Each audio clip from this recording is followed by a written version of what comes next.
So ER visits have gotten better for me as compared to what I used to go through. So from childhood and teenage years, the few times that I had the ER visits, I remember being in waiting rooms for upwards of 4 to 5 hours. I think the longest I've ever waited in a waiting room was probably 6 hours. That still somewhat happens today. The wait, that varies, honestly. You try to find a good time of day to go as long as you can try to hold out the pain at home or whatever the case may be. But sometimes you don't get lucky enough. The most difficult ER visit I used to have is when I was early into like adulthood, and it was just me by myself. I might have got dropped off at the ER or something of that nature, and I had to deal with the pain and advocate for myself. That was tough. There was times where doctors didn't want to do anything until they got my blood results back because they thought I could have been lying or exaggerating of the pain that I was going through. There's been times where doctors said they didn't want to put an IV in. They just wanted to treat my pain with something by mouth or giving like an IM shot, which for me, something by mouth is what I do at home. That's why I'm here, so we can, do something a little bit stronger to help my pain crisis. And an IM shot doesn't do anything for my sickle cell pain. And if anything, it just makes my arm hurt. For me, it's a really sharp, burning pain when I get that pain med in my muscle, and it's difficult to.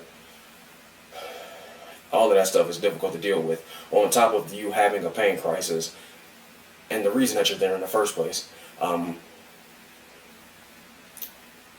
When we're dealing with pain, we're already in a stressed mental state, if you will, and in dealing with doctors or nursing staff or whomever who don't believe you, which is crazy. Like it's a known thing. It's documented that sickle cell patients have pain.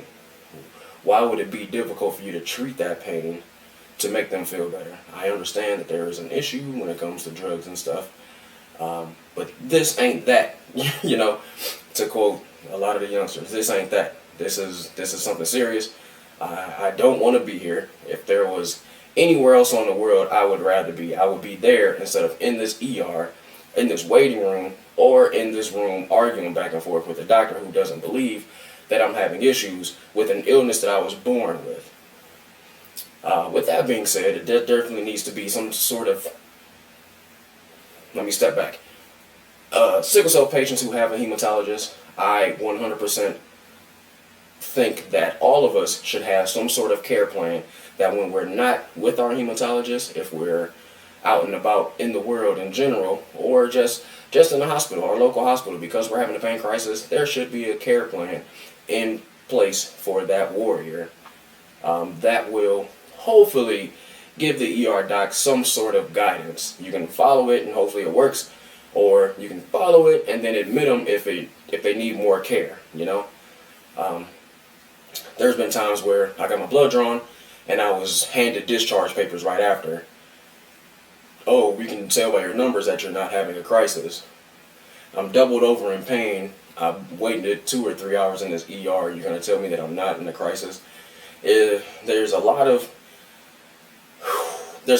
issues that go on in ER visits where a lot of warriors decide to stay home and deal with our pain and possibly let our pain get worse instead of going to the ER, which is more stressful and can cause more, honestly, mental issues because you think I'm lying about this?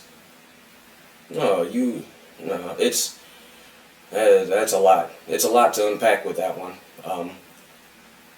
But recently, now that I have a home, now that I have a care team that cares, and when I do have to go to the ER, I go to the same one where I'm somewhat recognized by the staff, so the care can either be advocated by maybe my nurse or the doctor that knows me, so things go a lot smoother. Now, there are in some cases where I see new faces and they don't recognize the care plan, or they don't want to follow the care plan, which sometimes happens. Doctors don't necessarily have to do what the care plan says. I guess it's a recommendation, even though that recommendation is built by the person who sees me most.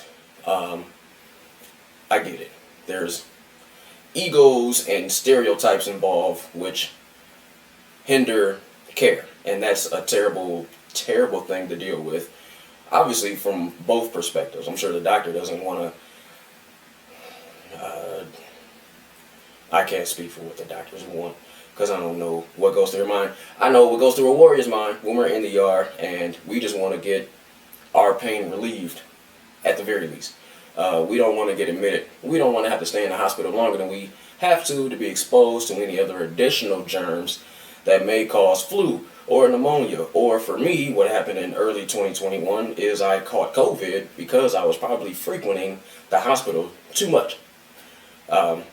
So if there's a way for all warriors to get a care plan built by their hematologist that is worldwide, nationwide, whatever the case may be, that would be amazing. We are one of the illnesses that we don't bring upon ourselves. We're born with it. We didn't ask for it. And it's a proven fact that this illness comes with pain, and that pain should be cared for aggressively. We shouldn't have to wait very long. I feel like sickle cell warriors are easy to deal with when it comes to a pain crisis. Now, things can get more difficult. You can be coming in with acute chest. You can be coming in with pneumonia, and that requires, additional things. But for the most part, if you're just treating pain, if the warrior's not having symptoms of anything else, and it's just strictly a pain crisis, I feel like we're easy to deal with. ER visits can get tough. I do my best to frequent one ER if that's the case. Build a rapport with the staff there if you can do that as well. And as well as highly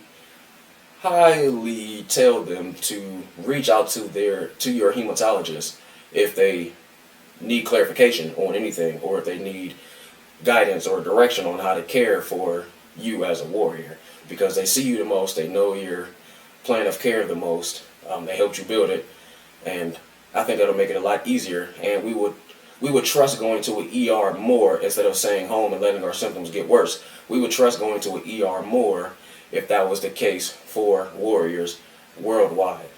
That's something we have to work hard to team up with each other to make that a worldwide known care plan for sickle cell warriors. ER visits are not fun. We do not want to be there. And if there was anywhere else in the world we could be pain-free, we will be there. Trust me. So we're not there to have fun. We're not there to fraternize with you guys or anything like that. We just want to get our pain taken care of, or see what our symptoms are, and be respected. Honestly, we want to be respected. We don't want to be judged. We don't want to be labeled. Anything of that nature. Frequent flyers, or the word sickler, and obviously it comes down to things like drug seeking or abusive, things of that nature. It's possible, but we're there for a real reason, and the reason that we have is more than valid than any stereotype or judgmental thing that you can come across.